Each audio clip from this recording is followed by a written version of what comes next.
Hello, Animosaurus World, and welcome to this episode of Interviewosaurus. Today I'm joined by Mel. Now, Mel's actually got a bit of a different story to what most of the people we've had before, because Mel works in the marketing realm of the digital industry. So I'm really excited to hear her story about how she actually started and got into this industry. Mel, just to start off with, you're based in Brisbane? Yeah, I'm Brisbane based. I have been for about the past 10 years, I think now. Oh. I haven't done the maths, but it's about that. Oh, wow, okay. So where does your digital story, starting off into this, where does your sort of digital story start from? Yeah, well, I actually started in an animation background. So not Cool. too far Okay. away from what most of the people watching probably know.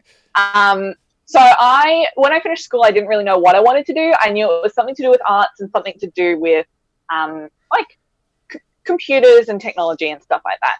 And back when I graduated school, way too long ago, stuff like marketing for digital realms, like online media and stuff like that, didn't exist. Yes. Yep. Yeah, so I studied multimedia. And then through multimedia, I got introduced to the world of animation, 3D animation for games and stuff like that. Yep. And it was kind of always this field that I'd had an intense amount of interest in. Like, I've always been a gamer myself. And I always just felt it was something that I wasn't personally going to be able to do. I was like, that super heavy, like coding, especially back then.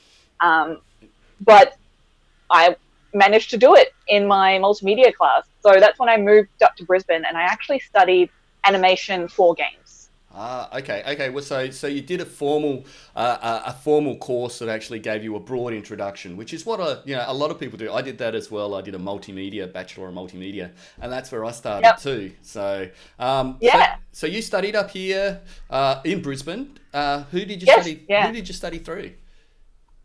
So I studied at Quantum before it became SAE. Okay, cool. So you enjoyed your formal study, and that gave you an introduction to the whole digital world. Yes. Did you then start kind of wanting to get as an artist to start off with, or did you just try to get your foot in somewhere? Because, like you said, the financial crisis of the time kind of vanished everything. Yeah. So as you would know, while we were doing our degrees at Quantum, Brisbane was the gaming capital of Australia. Like, every studio had an Australian studio here in Brisbane because our dollar was much, much lower than, America. We produce amazing quality work and have really good work ethics. Yeah. Yeah. Because I remember, there was Pandemic there was Chrome Studios, and they're all in the Rockstar. valley. Yeah. And it was a lively little hub of everything that used to go on for games. But Yeah. But yeah. So I had a internship lined up at one of the game studio.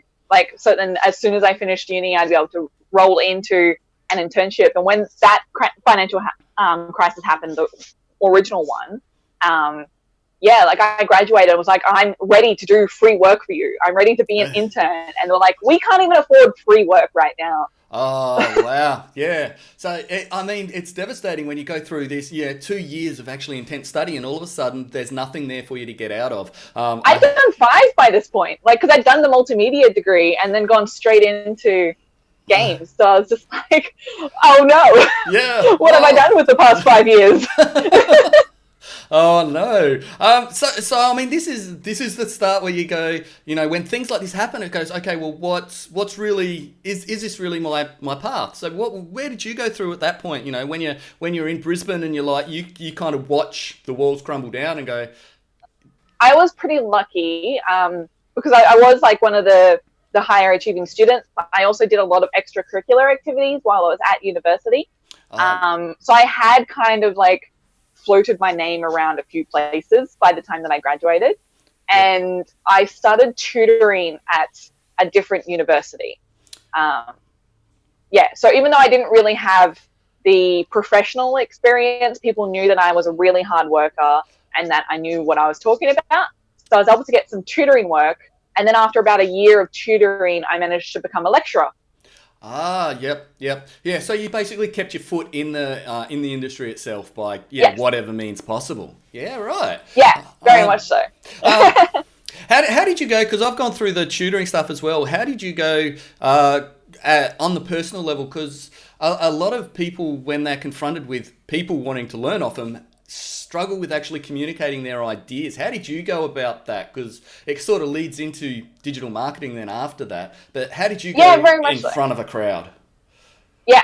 I've always been very good at things like public speaking.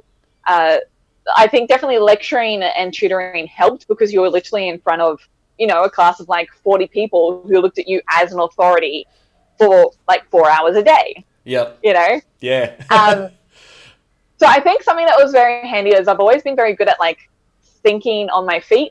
So anytime that a student would come up to me and ask me a question that I didn't know, and as a person of authority, I should know, I was very good at doing things like, you know what, that's a great question. I really, really think that you're onto something, especially, you're on the ball, you're thinking about what's happening next. That's Yep. actually a question for next week's lesson. So rather than giving you like a short answer now, let's just wait until next week and then I can give you the full instruction about how this works.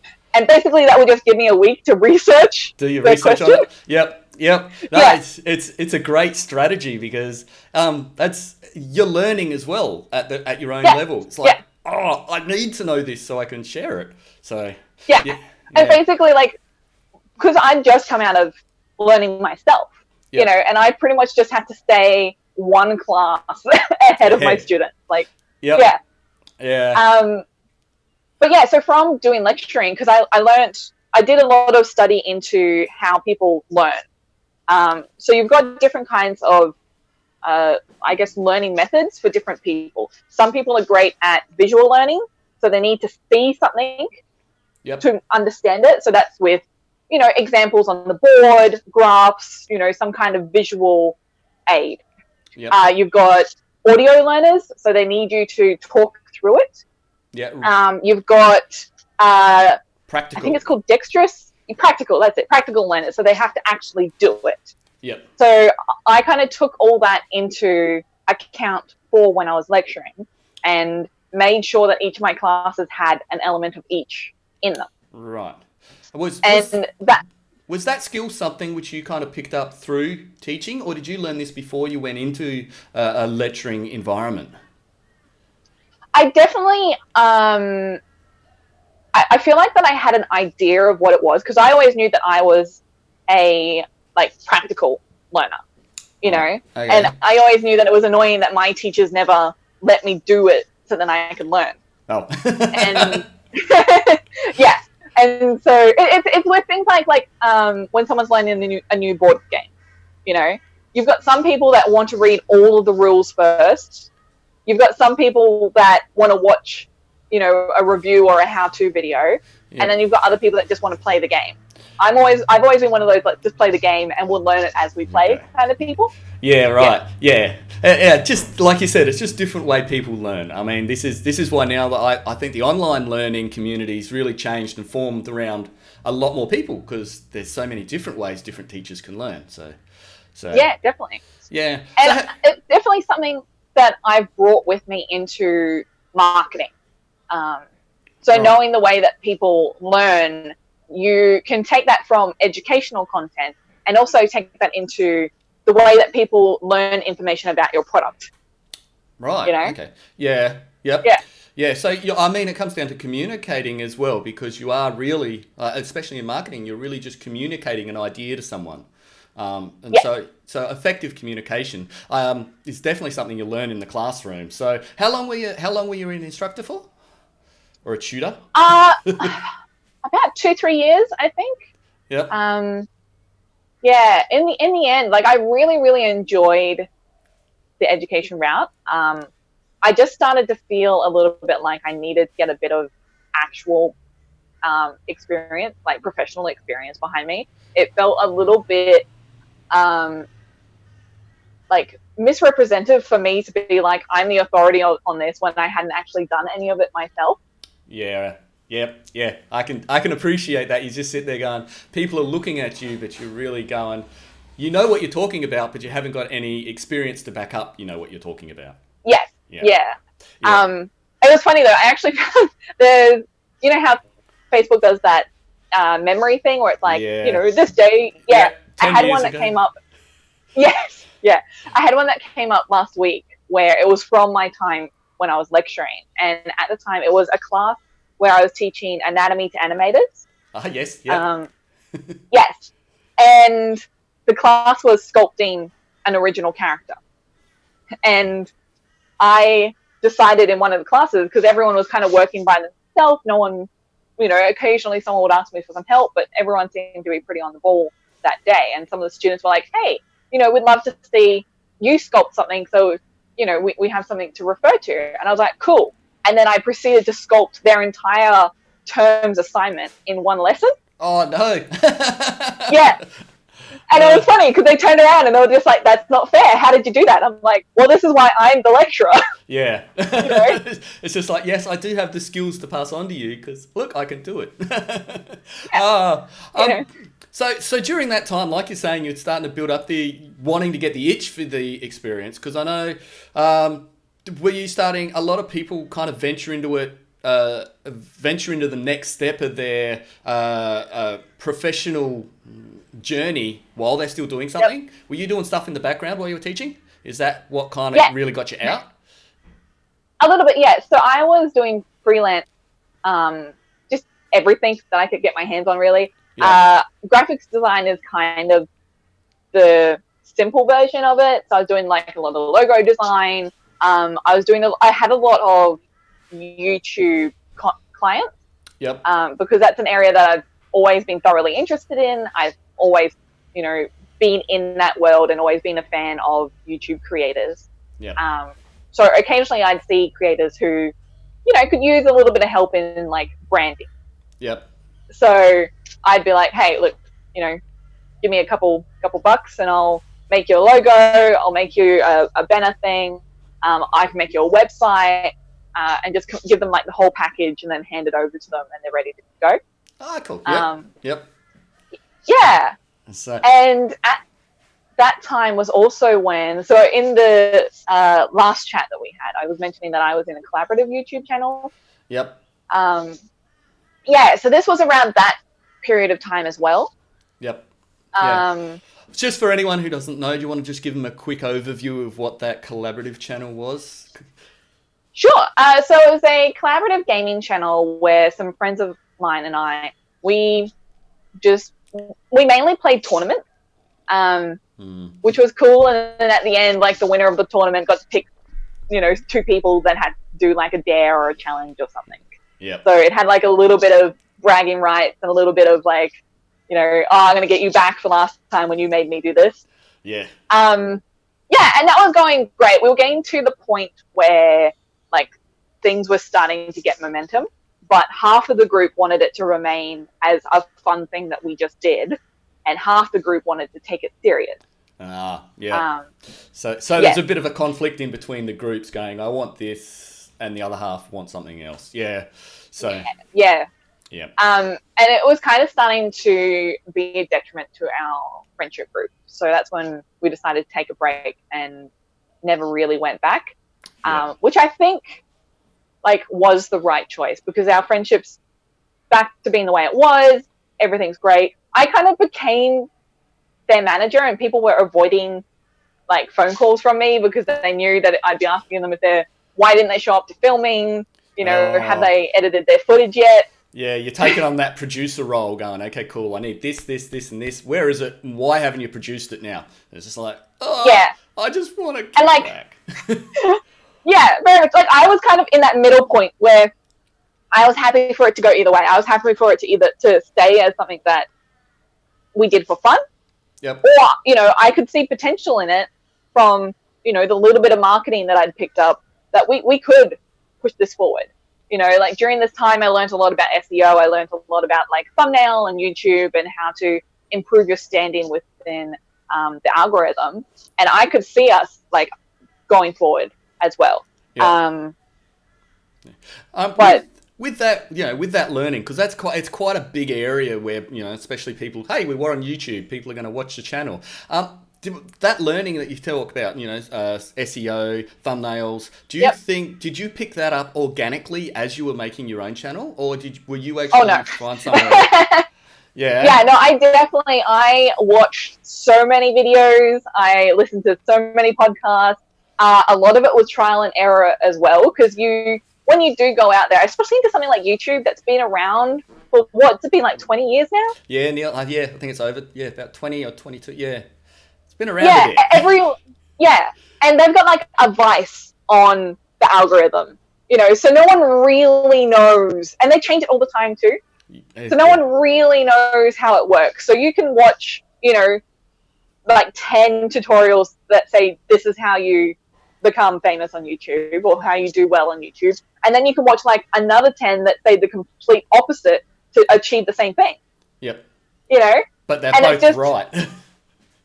Most of the time, it's like you got to cherry pick, like figure out 2 or 3 things from here that are working from them, and then 2 or 3 things from here, and then just through trying them. And it's also like YouTube is such a big thing that, say in this 10, the thing that's working for them works because they're beauty bloggers, and those particular points work for beauty bloggers, but they don't work for gamers, Yeah. Or you've got things like even just the community itself. So this is even beyond the algorithm. So you've got different communities. You've got your beauty communities. You've got your gaming communities. You've got like your people who watch cat videos, and they're all completely different, and they all act differently within their community. Yeah. So like a beauty blogger usually has crazy high views. Yep. Super crazy high. But they also typically don't have as many interactions in the comments and in the liking the video and stuff. But they've got a very high click-through rate for people to click on, like if they've got a Amazon not necessarily. Like if they've got an Amazon link or something. Yeah, like affiliate marketing at the end, the product that they're actually using. Yeah.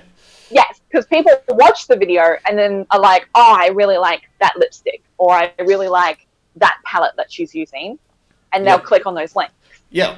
People watch beauty videos because they want to do that themselves. They're usually looking for tutorials so they can learn, Yeah. Most of the time it's also personality driven, but like you've got click through. Yeah. Your gaming community, they have the really high watch the next video rate. Okay. Yeah. So if you do a series, most people will sit down and binge watch the series rather than just watch a video and kind of click off halfway through. Yeah.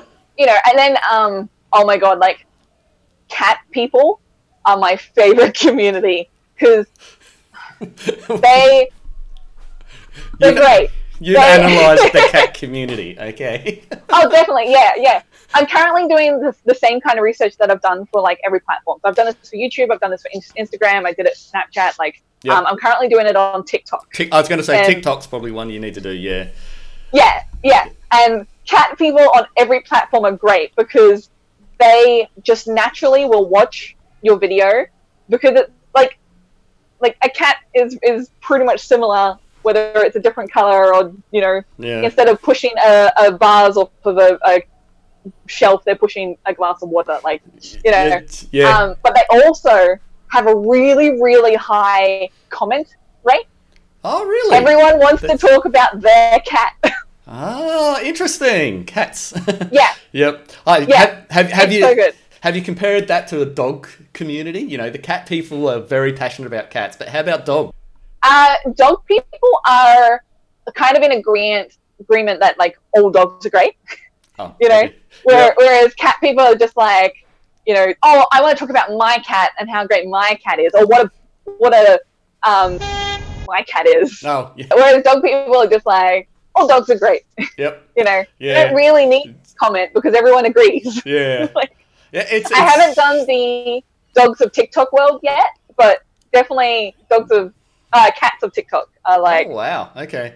Yeah. Because again, you kind of get into marketing. It's another reason I kind of really I guess I really wanted to talk to you is about, your experiences within this marketing realm, because most animators or most content creators don't put that much thought into how they package or how they market their product, or even what to think about marketing it. Which is, I guess, we've gone sideways on this, but getting back to where you were going, you were, you were doing the market research for your channel as well, which is why you knew that there was a particular market which you could target for your channel. Even if you then everyone breaks up, disbands, it's that knowledge of how to actually research that stuff. So on that, after doing that, did you then go into targeting different sites to market? Because you've also targeted other YouTube channels, saying I can make, I know how to brand you a bit better. Did that sort of lead you in down the marketing path then to pick up bigger contracts or bigger clients? That's the word I'm looking for. That's the one. Yeah. I kind of accidentally ended up in marketing. So I had been like freelance kind of contracting for about 4 years when I decided I am kind of over it. Like working for myself was fun, but it was very stressful. Yeah. Because you had to chase people to pay you, like you'd do the work, some months you'd have too much work, other months you'd have nothing. Yeah. And I kind of decided that I just wanted to take a break. So I started applying for just full-time positions, something that was a little bit more reliable. So that's how I ended up. I worked for a real estate agent as their social media and general marketing manager. Right. Yep. Yeah. And so this was on a local level. So I mainly took care of South Brisbane. Right, okay. Yep. Just a real defined little area to go, okay, cool, we'll target that. Yeah. Yep. Yeah. And I did a lot of things like geo-targeting, really like honing in. So one of the biggest tricks that I used, and I still use today with geo-targeting, is looking at what events are on and if your target audience are going to be there. Right. So yep. An example of that, like if we bring it back to gaming, so something that I did recently, so you've got PAX Australia, right? Yep. It's the biggest gaming event in Australia. Yeah, totally. Everyone goes to PAX. Yeah. Not only for consumers, but also for people in the industry as well. Yep. So during PAX Australia, we actually ran a two-sided campaign. So one of it was we were actually looking for talent for our studio. Yep. And the other side of it was we had a game that was just about to launch. Oh, okay. So instead of spamming like Australia-wide with ads, we just geotagged on top of the Melbourne Convention Centre. And basically everyone that walked in that door during that weekend was already within our target market, already, had an interest in games or was working in games. Yep. So either way, we were going to be able to hit them with one or the other. Yeah. And okay. that works for everything. So if you're doing animation and you're wanting to promote your animation or your product or your service, if you're like a freelance animator, and you're aware that there's like, say, a travel trade show coming up and you've done in the past some travel animation content, put a geotagged ad on that trade show. Wow. Okay. And you just find you've, like you said, you've cornered your market because you know exactly who's interested in it to start off with, and then who to market to.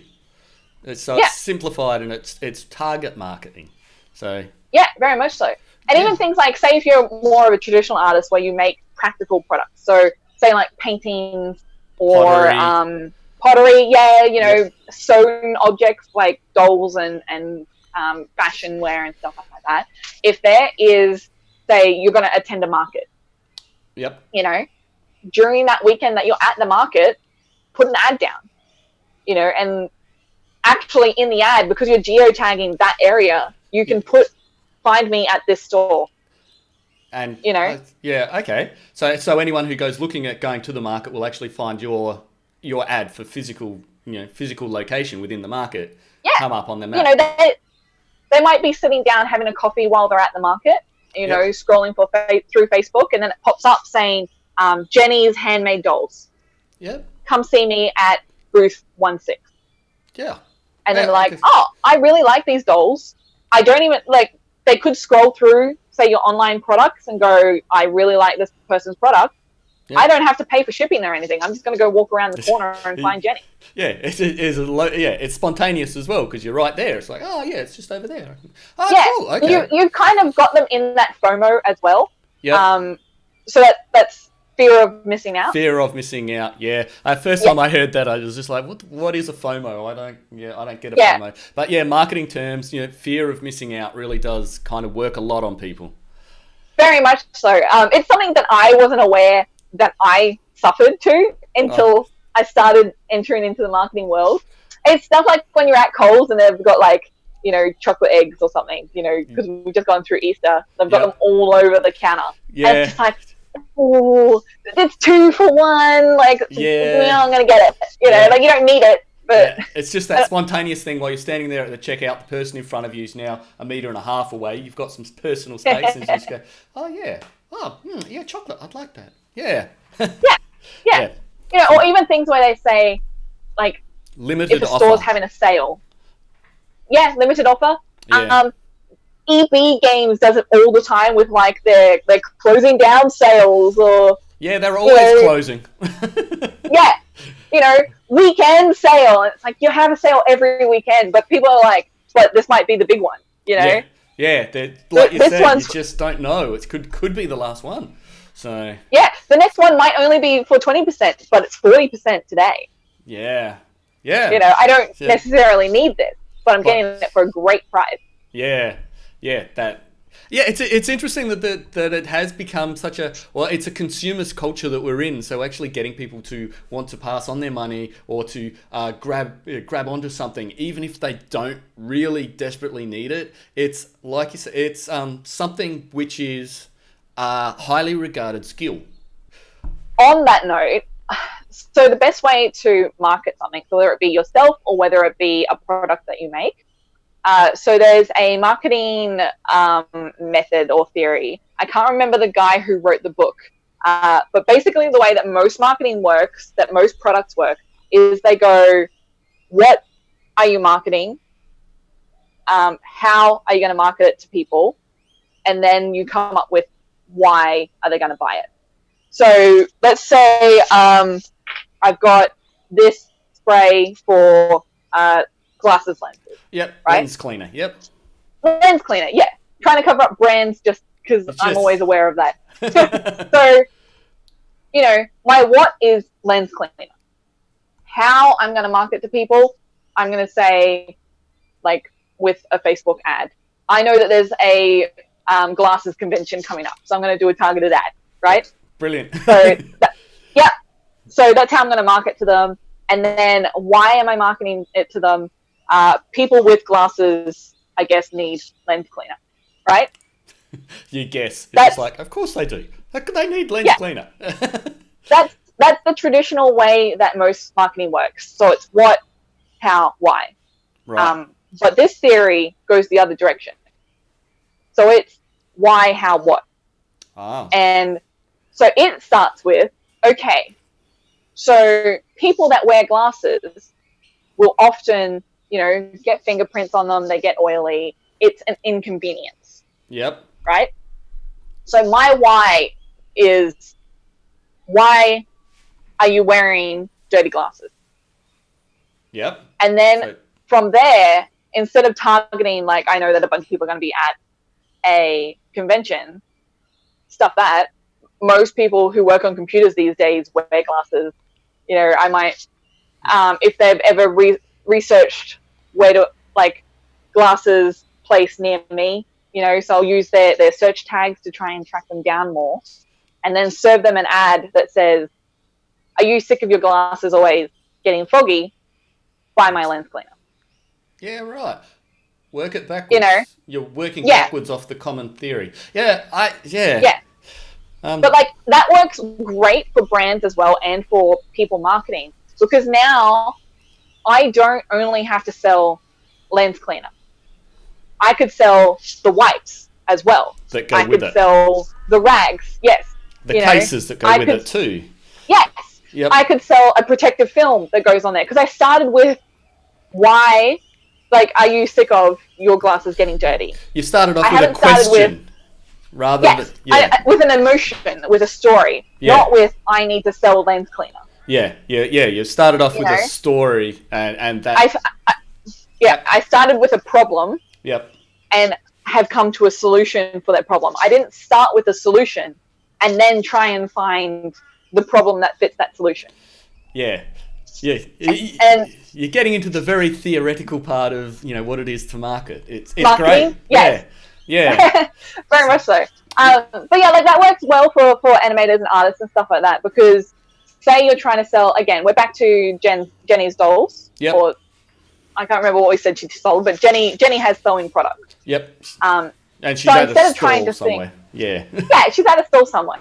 So instead of trying to think like, here's my doll, buy it, you think about things like, okay, so we're currently in April. May's around the corner. That's Mother's Day. Yeah. Yep. So you're thinking, okay, people are going to need gifts for mothers around this time of the year. So now we're going to solve that problem, and we're going to tell them that the answer to that problem is Jenny's dolls. Yes. Yeah. So you've solved their problem, because they've got a problem. They don't really know at that point when they're looking at it. They don't know they've got a problem. But if you tell them that, of course. I got to remember something from them. Most people aren't even thinking about May right now. No. But it's only it's only a few days away. Yeah. So. Easter just happened, so people are still thinking about chocolates. People are still thinking about, usually I went to an Easter event and did this with my family. They're not even thinking about the fact that in like 2 weeks, if that, it's Mother's Day. Mother's Day, yeah.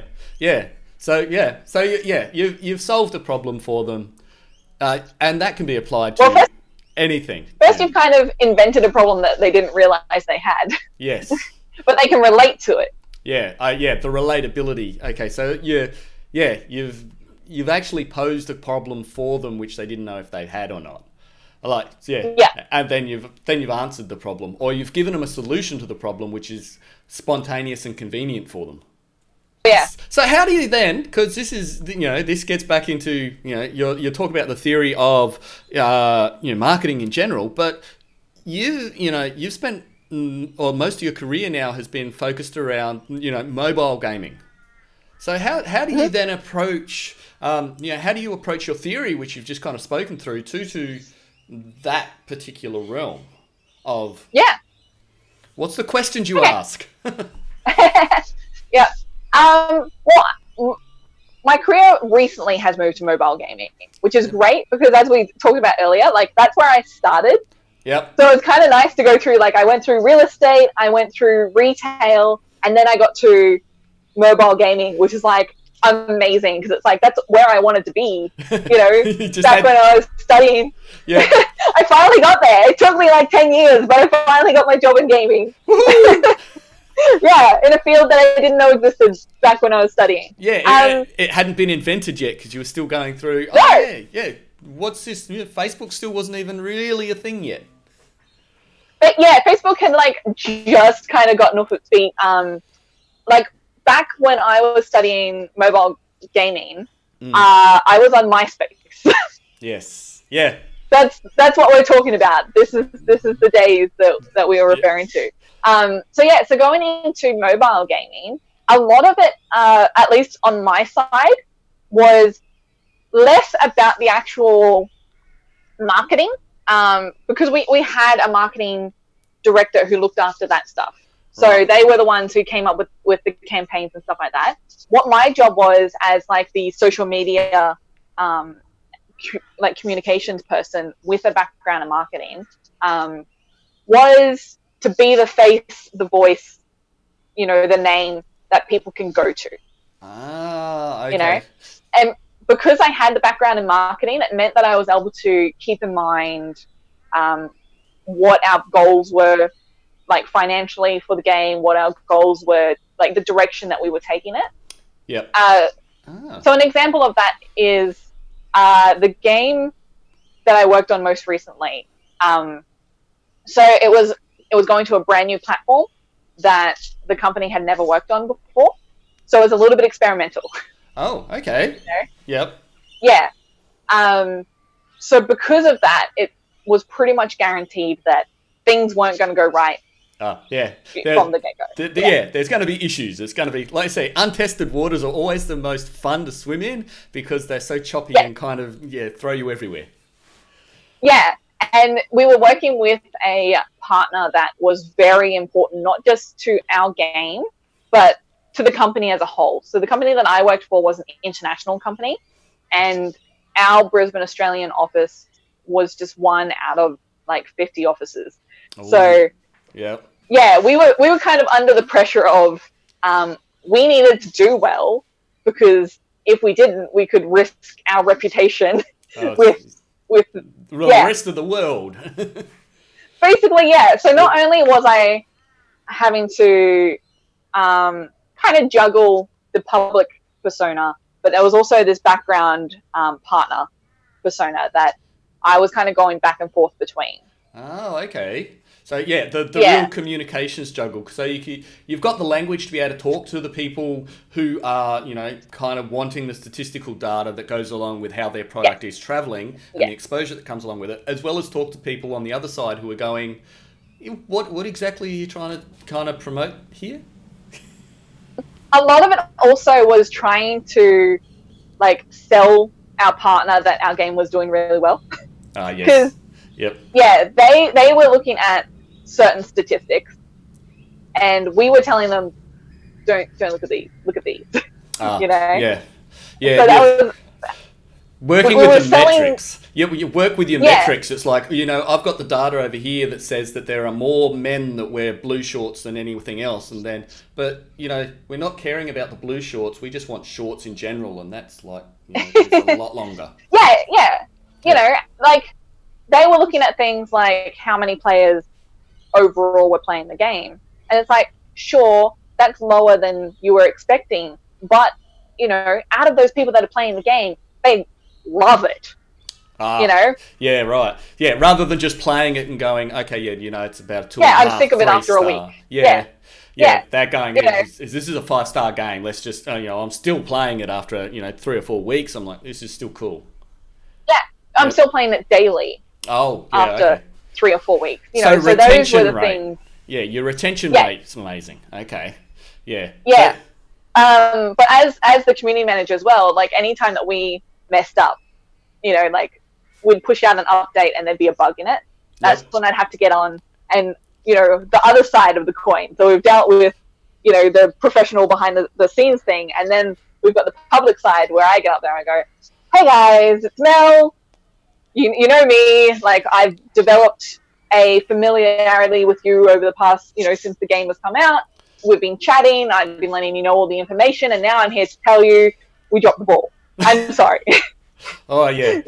So you actually, you carried that on your shoulders as well, because it's not just it's not just a personal thing that you go, you know what, this is me, I've stuffed up. It's like, well, the actual whole company behind us has really the team. Yeah, the team is kind of, but I can't say that the team is, dropped the ball too badly. It's just that we've kind of made a mistake and everything's going to be fine and you got to carry on. Just bear with us while we get it working properly.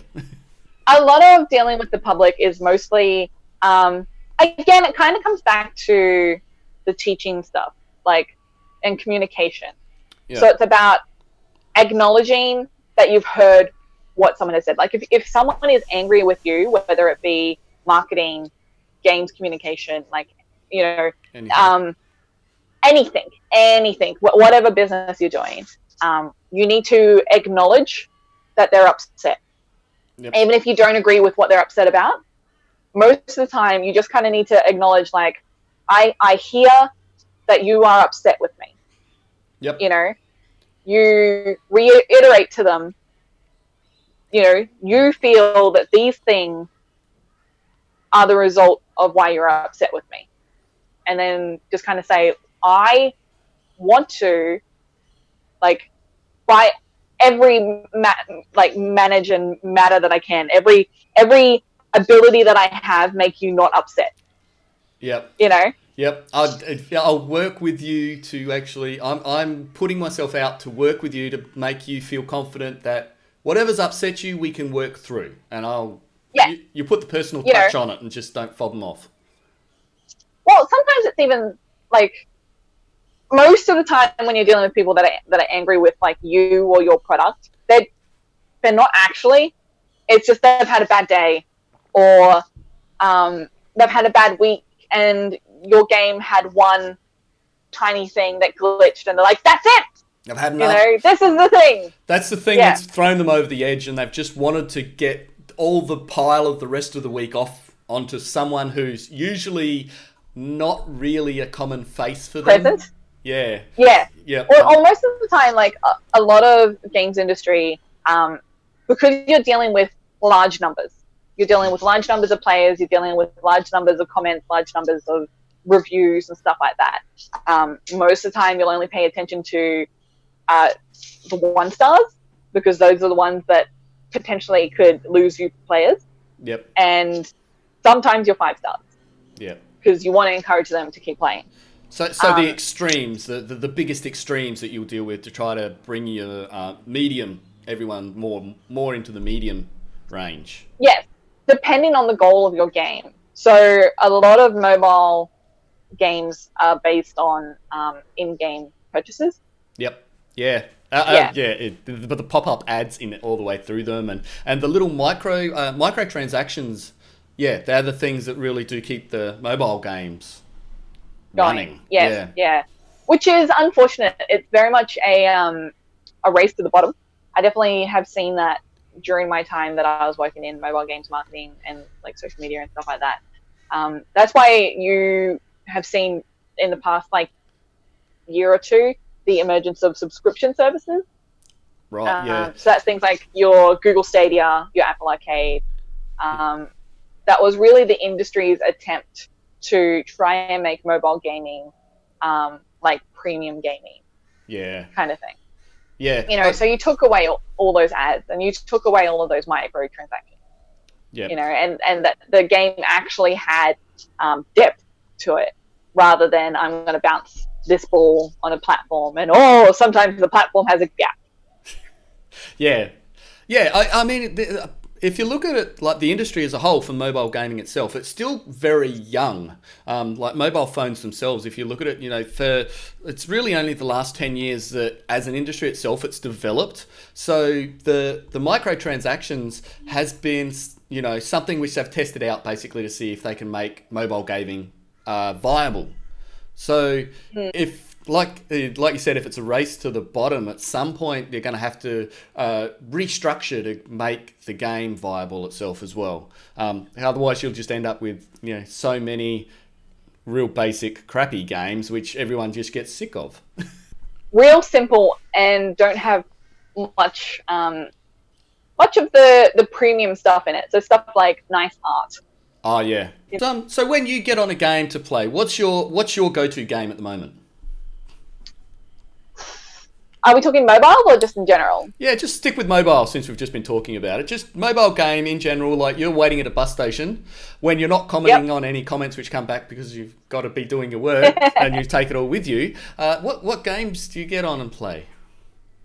Well, not really at the bus station. I usually use the bus station for commenting on stuff because I only usually have a few minutes. But when I'm at home, I'm thoroughly into like your strategic kind of puzzle games. So good example is things like Mini Metro is a pretty great game. Oh, okay. So it's all about it's kind of meditative in the way that you play because it's got like a very calming soundtrack. The visuals are very like pastel and very appealing. And it's all just about, you've got like different little dots that represent passengers and you got to try and get them from where like the station that they're on to a different station. and you've got a limited number of lines that you can use and a limited number of trains. So it's just kind of, it's just about getting someone from point A to point B. Yeah. And it's a time strategy game where you've got so much time to get a simple thing done. Yeah, and it ramps surprisingly quickly. Like, it starts out very calm, and then after about like 5-10 minutes, you start getting to the point where you just don't have enough trains, you know, and there's so many people, you know, so you're just trying to get to the next level so you can get another train, so then you can get more people. But by then they've added more passengers. So the balance of the game, the mechanics of the game is actually very engaging as well. It's not like because you've seen a lot of Brisbane, you've seen Brisbane especially go through a lot of changes from its journey within the industry now, since you've been in it, you know, a few years. A while. A while. Okay. How do you see where do you see the state of the industry, especially the creative industry here now in Brisbane, as it is probably before the catastrophe, before the meteorite? I call it a meteorite because YouTube has this fancy thing about cutting anything anyone called any. Yeah, you don't want to mention the C word. Yeah, you don't want to mention that. So where the industry was before that went through, and where do you think, like, in the future, with everything that's gone on, probably within the next year or two, where do you think the industry, especially focused in Brisbane, because that's where you spent most of your time, where do you think the industry in that's going to go? Yeah, so the games company that I was working with before all this happened, the studio manager for that studio was really, really pushing the Queensland government to just kind of assist the industry a bit. So it's not just him. There's a large number. There's a group of gaming industry Brisbane folk who are really, really pushing for like tax assistance for the Brisbane gaming industry. So the model that they wanted to replicate was Canada. So Canada have an amazing industry assistance program where the government will, like, give you tax incentives to have your office in a certain city and stuff like that. So that's what they were trying to do. They were trying to get incentives for, say, overseas companies, American companies, to come back to Brisbane. Yeah. Yes. In the film industry, it's only just like would only be 6 months ago the government actually put the producers offset package together, which is modelled on the Canadian model, to try and get more film-based stuff in Brisbane. Unfortunately, Queensland's a bit behind because Adelaide's already got it, and Sydney have now matched them. But But so that sort of, was that the sort of thing that for gaming that they were sort of pushing for? I know, like, Screen Queensland have been doing a lot, like attempting to do a lot in the space as well. They can recognise that the games industry is massive. So the last time I looked at the stats, in 2018, the mobile game industry alone brought in more money than PC and consoles together. Oh, wow. Yeah, because everyone's got one in their pocket. Yeah, you know, you don't have to go and spend like $300 to buy a console. Like, everyone already has a phone, you know, and even if you play one game, you know, that's a free game and you're really, really enjoying it, and it costs you maybe like $3 to get rid of the ad. Yep. That's not even a thought. No. You know? Yeah. Everyone just does that. Or you've got a game that you've been playing for a very long time and you're just like, I just, if I put $15 into this, I can get to the next level, you know? Yep. And $15 isn't anything. That's like a night of takeaway. Yeah. And even things like, so I'm talking about, say, like our demographic. So we're like the like single individual owner of money. Yep. But then you've got things like families with children, you know? Yeah. Like anything that will keep a kid entertained for half an hour, a parent will pay $20 for, no problem. Yeah, usually. Yeah, they especially to keep the kid quiet while parent needs to do something. Yeah. Yeah, absolutely. While you're driving, while, you know, you want to have some you time and watch something on the TV, give them the iPad and they can play Peppa Pig's Story Adventure, you know? Yeah, that's right. And I feel like, so the industry right now, I think if anything, has had a boost. Oh. I feel like, yeah. So unlike every other industry where, you know, they have a front of house. Yep. Like the cinemas and stuff like that. The cinemas, retail, anything like that. So any industry where you go there, or any industry where like a large portion of their customer base is physical, that, you know, they might not be used to online retail or something like that. They're losing business. Yeah. Hand over fist. Yeah. Yes. Whereas gaming, like everyone always says, I wish I had more time to play games. Yeah. Now they do. Yeah, now they do. So you can sit at home and play. Yeah, even if it's like I said, if you've got a console right now, you can sit in front of the console and actually take on a big game and not have any issues with going, oh, I've got to go to work, or, you know. Yeah. So you know, and again, back to parents with kids and stuff. The kids are at home more than ever now. Yeah. Yeah. Well, you know? They're meant to be in school. You're meant to be homeschooling, but, you know. Yeah. You're homeschooled for like maybe an hour. Yeah. And then after that, it's like, all right, I don't know, here's the iPad. Yeah. Looked around everything. Yeah, it's like, yeah, you can't, you know, not everyone has a backyard to go kick the kids out in and go run around in the backyard. No, like a lot of families these days live in urban settings, so they're in an apartment. Yeah. You know? Yeah. And Australia is still fairly suburban. You do, especially Brisbane, a lot of people do still live in houses with yards. Yep. But if you're talking beyond Brisbane, who are most of the clientele for mobile gaming, yep, you know, you're talking about people in the US who are the majority of the mobile gaming. Like, when I work on mobile gaming content, you don't even think about Australia. No. Australia is like nothing. Yeah. You know, America is where the majority of your players are. Yep. And a lot of them live in high density urban settings in apartments. Yeah, right. You know? Yeah. So during this period of time, they're locked up in the house. Yep. You know, they've got a mobile phone. They can access your game. Yeah. And as far as maintaining that game, a lot of the studios can be work from home. Yeah. Yeah. You know, I know plenty of programmers and animators and you know, everyone who are now doing the exact same work that they did in an office, but from home.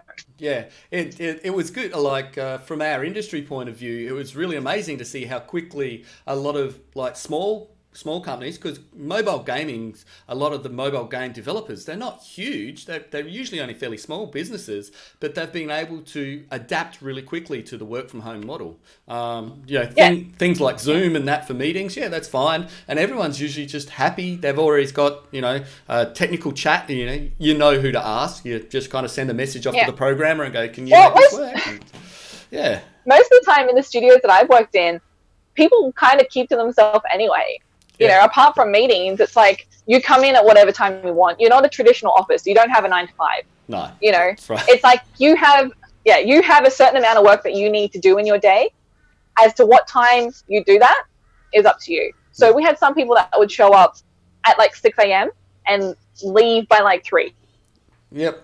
And then you had other people, the majority of the office wouldn't show up until like 10:30. Maybe they'd stroll in at lunch because they've been playing video games all night. Yeah. But they'd be there until 8, 9 o'clock at night then.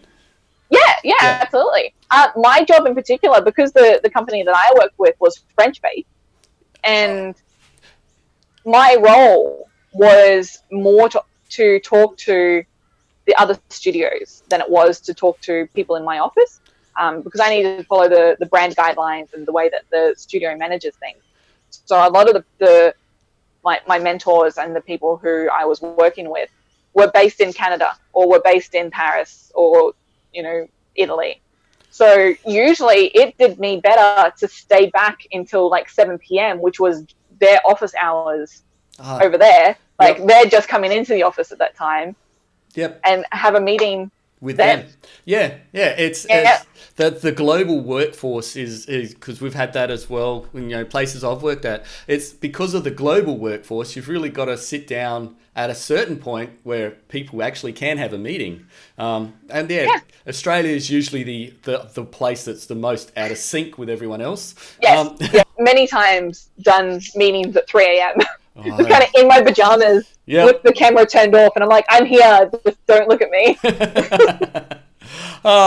Excellent. Well, thank you so much for that, Mel. Thanks for introducing us to a bit more of the marketing world, which, as artists, most people don't even think about or kind of get involved in. So really appreciate your insights into it and sharing your thoughts about how you actually got there over a career now that's spanned quite a while. So I was just going to say, I'm happy to be here. I'm glad that I was able to talk to you about something that you found interesting. I could talk, as you already know, we've been talking about marketing for like an hour. I could talk about it all day. Brilliant. Thank you very much, Mel, for speaking with us. If anyone wants to get in contact with her, the best way is just kind of hit her up on Facebook. I'll leave a link down below somewhere, probably with the easiest way. But until the next time we're all talking to each other, I'll say bye. Thanks for having me, Kim.